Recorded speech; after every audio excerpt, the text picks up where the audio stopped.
ಇನ್ನು ಒಂದು ಕಡೆಗೆ ಪ್ರಜ್ವಲ್ ರೇವಣ್ಣ ಅವರ ಡ್ರೈವರ್ ಕಾರ್ತಿಕ್ ಇವನ್ನೆಲ್ಲ ಮಾಡಿದ ಅನ್ನೋದು ಒಂದು ಕಡೆಗೆ, ಇನ್ನೊಂದು ಕಡೆಗೆ ಭವಾನಿ ರೇವಣ್ಣ ಅವರ ಡ್ರೈವರ್ ಅಜಿತ್ ಕೂಡ ಈಗ ಅಜ್ಞಾತ ಆಗಿದ್ದಾರೆ. ಏನು ಈ ಡ್ರೈವರ್ ಕತೆ ಅಂತ ನಿಮಗೆ ಒಂದಿಷ್ಟು ಪ್ರಶ್ನೆ ಹುಟ್ಟುತ್ತೆ. 3 ನೋಟಿಸ್ ಕೊಟ್ಟರು ಕೂಡ ವಿಚಾರಣೆಗೆ ಹೋಗ್ತಾ ಇಲ್ಲ ಭವಾನಿ ಡ್ರೈವರ್ ಅಜಿತ್. ಸಂತ್ರಸ್ತೆಯ ವಿಡಿಯೋ ಮಾಡಿದ್ದು ಇದೇ ಡ್ರೈವರ್ ಅಜಿತ್ ಅಂತ ಹೇಳ್ತಾ ಇದ್ದಾರೆ. ಕೆಆರ್ ನಗರದ ಸಂತ್ರಸ್ತ ಮಹಿಳೆಯನ್ನ ಕಾರ್ನಲ್ಲಿ ಕರೆದೊಯ್ದಿದ್ದು ಈ ಅಜಿತ್. ಅದಾದ ನಂತರ ರೇವಣ್ಣ ನಿರೀಕ್ಷಣಾ ಜಾಮೀನು ವಿಚಾರಣೆಯ ದಿನ ಸಂತ್ರಸ್ತೆಯನ್ನ ಕರೆದೊಯ್ಯಲಾಗಿತ್ತು.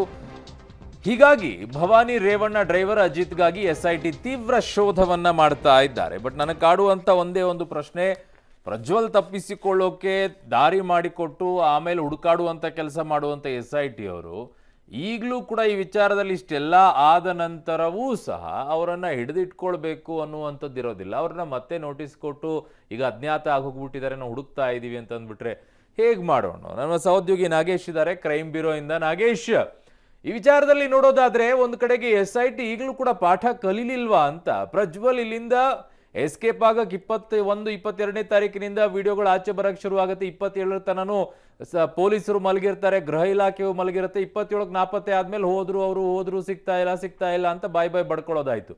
ಈಗ ಈ ಡ್ರೈವರ್ ಅಲ್ಲೇ ಇದ್ರಪ್ಪ ಇಷ್ಟು ದಿನ, ನೋಟಿಸ್ ಮೇಲೆ ನೋಟಿಸ್ ಕೊಟ್ವಿ ಅಂತ ಹೇಳ್ತಾ ಇದ್ದಾರೆ. ಅಜ್ಞಾತಕ್ಕೆ ಹೋಗೋವರೆಗೂ ಕೂಡ ಕಾಯ್ಕೊಂಡಿದ್ರ, ಪಾಠ ಕಲಿತಾನೆ ಇಲ್ವಾ ಎಸ್ಐಟಿ? ನಾಗೇಶ್, ಖಂಡಿತವಾಗ್ಲೂ ಅರುಣ್, ಈ ವಿಚಾರದಲ್ಲಿ ಕಿಡ್ನಾಪ್ ಕೇಸ್ನ ವಿಚಾರದಲ್ಲಿ ಪೊಲೀಸರೆಲ್ಲೋ ಕಡೆ ಮೇಲಿಂದ ಮೇಲೆ ವೈಫಲ್ಯಗಳು ಆಗ್ತಿದ್ದಾರೆ ಅನ್ನುವಂಥದ್ದು ಅಜಿತ್ ವಿಚಾರಕ್ಕೆ ಬಂದಂಥ ಸಂದರ್ಭದಲ್ಲಿ ಗೊತ್ತಾಗ್ತಾ ಹೋಗುತ್ತೆ. ಭಾಳ ಪ್ರಮುಖವಾಗಿ ಈ ಒಂದು ಕೇಸ್ನಲ್ಲಿ ಆತನ ಪಾತ್ರ ಇದೆ ಅನ್ನುವಂಥದ್ದು SIT ಅಧಿಕಾರಿಗಳಿಗೆ ಗೊತ್ತಾದ ಮೇಲೂ ಕೂಡ ಯಾಕೆ ನೆಗ್ಲೆಕ್ಟ್ ಮಾಡಿ ಅವನಿಗೆ ಅಜ್ಞಾತ ಸ್ಥಳ ಹೋಗಲಿಕ್ಕೆ ಅನುವನ್ನು ಮಾಡಿಕೊಟ್ಟಿದ್ದಾರೆ ಅನ್ನುವಂಥದ್ದು ಕೂಡ ಯಕ್ಷ ಪ್ರಶ್ನೆ ಆಗಿರುವಂಥದ್ದು.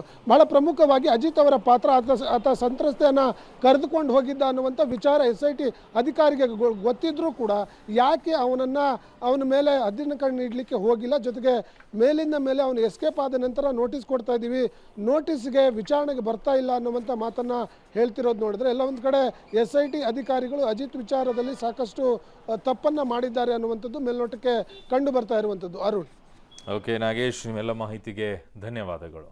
ಸೊ ಇನ್ನು ನಿನ್ನೆ ಎಲ್ಲ ಬೆಳ್ತಂಗಡಿಯಲ್ಲಿ ಒಂದು ಡ್ರಾಮಾನೇ ಸೃಷ್ಟಿ ಆಗ್ಬಿಟ್ಟಿತ್ತು. ಆ ಡ್ರಾಮಾ ಫೈನಲಿ ಸಂಜೆಗೆ ಒಂದು ಇತಿಶ್ರೀ ಆಗ್ಬಿಟ್ಟು ಸಂಭ್ರಮವನ್ನ ಮಾಡೋ ಪರಿಸ್ಥಿತಿಗೆ ಬಂತು. ಆಮೇಲೆ ಏನಾಯ್ತು? ಬಹಳ ಇಂಪಾರ್ಟೆಂಟ್.